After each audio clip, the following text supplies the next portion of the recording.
Good morning, everybody. My name is James, and I'm a photographer and a videographer. And I just wanted to make a quick video about a recent experience that I had. When I use a drone to shoot aerial footage, I have a Mavic Air. This is a great little drone. I love it. It's super portable. I take this thing all over the place, and it's really light. It's actually very agile. It's a very capable little drone, and I've loved it. I've been flying the Mavic Air for about a year. Thought about upgrading to one of the new Mavic 2s, and may do that in the next year or so, but or in the next few months. I don't know. Who knows? But I'm getting some great use out of this little Mavic Air. One thing that I wanted to share with you was that a couple of months ago on a real estate shoot, I recently crashed this thing and broke it, and I wanted to share that experience with you because I have heard on YouTube in particular about how bad DJI's service program was and how painful it was to get these things repaired. I want you to know that that has not been my experience. Like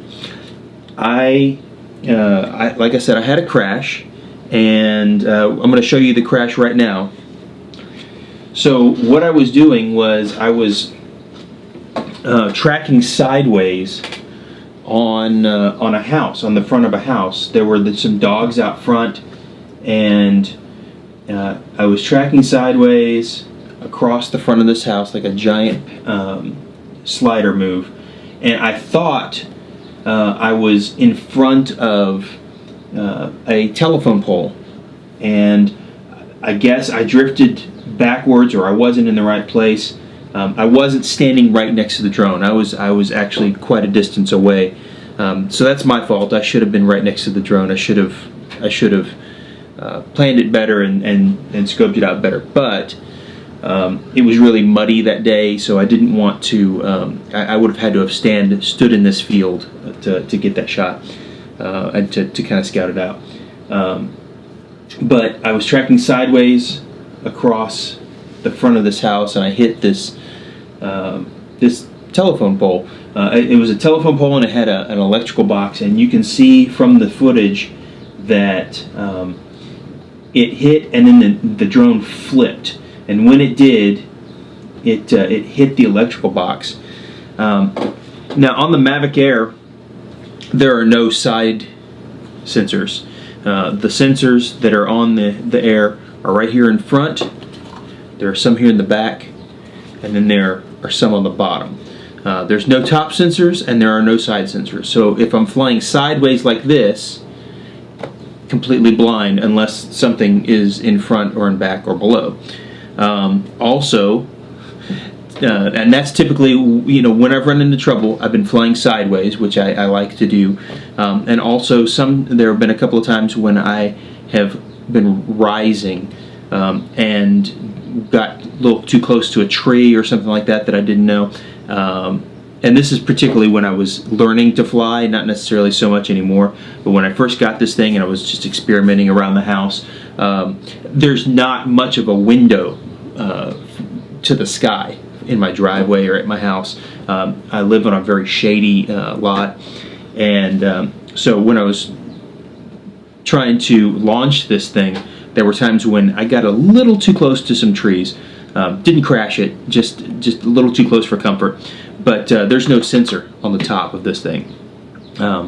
So anyway, so I was tracking sideways with the Mavic Air and ran into this. It looks like I just barely clipped it, just enough for it to get off center, and it flipped like that. It hit, the propellers hit, and it flipped like this, and then as it did, it hit an electrical box that was on that pole, which is what damaged, that damaged the propellers, and then that quick flip action damaged one of these antennas, and I have a little boomerang that I shot of me going like this, flipping that antenna.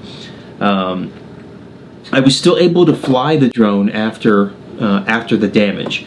I inspected it. I took the propellers off there on location, inspected them. They were there was some scuffing, but the propellers weren't really damaged, more than cosmetic. The only real damage was to this antenna. So I had a couple more shots that I still needed to get, so I was able to get those shots and still fly the drone. And I babied it because I wanted to make sure I didn't have a flyaway or anything like that, so I didn't do anything crazy with it. And then when I got home, I went on DJI's website. I have the DJI Care, which was almost up at the time. Actually, I think I had 3 more days left on it when I crashed this thing. So I went on the website, and the process, you guys, is ridiculously easy. It was amazingly easy. I just filled out a little form online, sent it to them, and they sent me a return authorization. I sent it in, and literally within 3 days, I had this drone. I had a replacement drone in my hands, ready to go.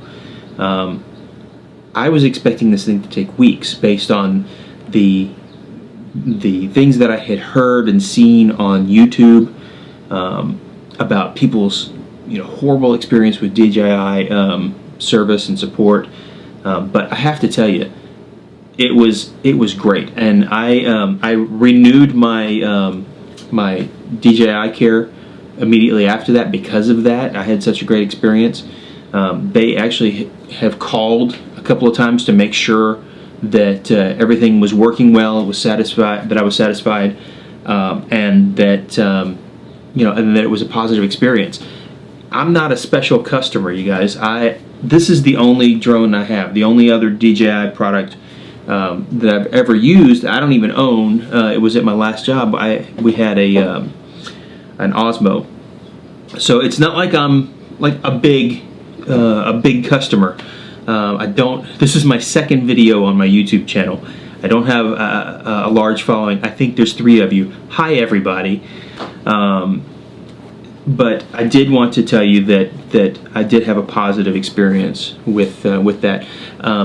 The purpose of this channel is to do reviews and to call it like I see it, to tell things that I don't like, but especially when things happen that are positive that I do like. And I have to tell you that I have really great things to say about DJI. It was a little weird when I got the call from the service center, and it came from China. I didn't take the call the first time because I get a lot of spam calls, and so I didn't take it. They left a great message. The lady on the message was really nice, and she called back later, and very friendly. They were very great to deal with. So anyway, but that's it was a very positive experience. I actually got a new case out of it.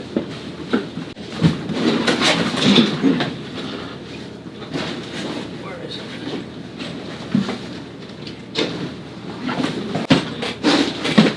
So they sent me the new drone in a new one of these. I'm trying to figure out a way to use it because it's perfectly suited for the drone. Now I have 2 of these. I don't use it. I actually travel with my drone in a case like this that I bought off of Amazon, and I used points to get it. I think it ended up costing me I think the whole thing was $24, and so I just used points to pay for it. It was super cheap, and it's been great for protecting the drone and carrying batteries and things as I'm going around the country flying this thing. So anyway, that's all I have. I hope you guys have a great day, and I'll see you next time. Until then, go out and be creative. See ya.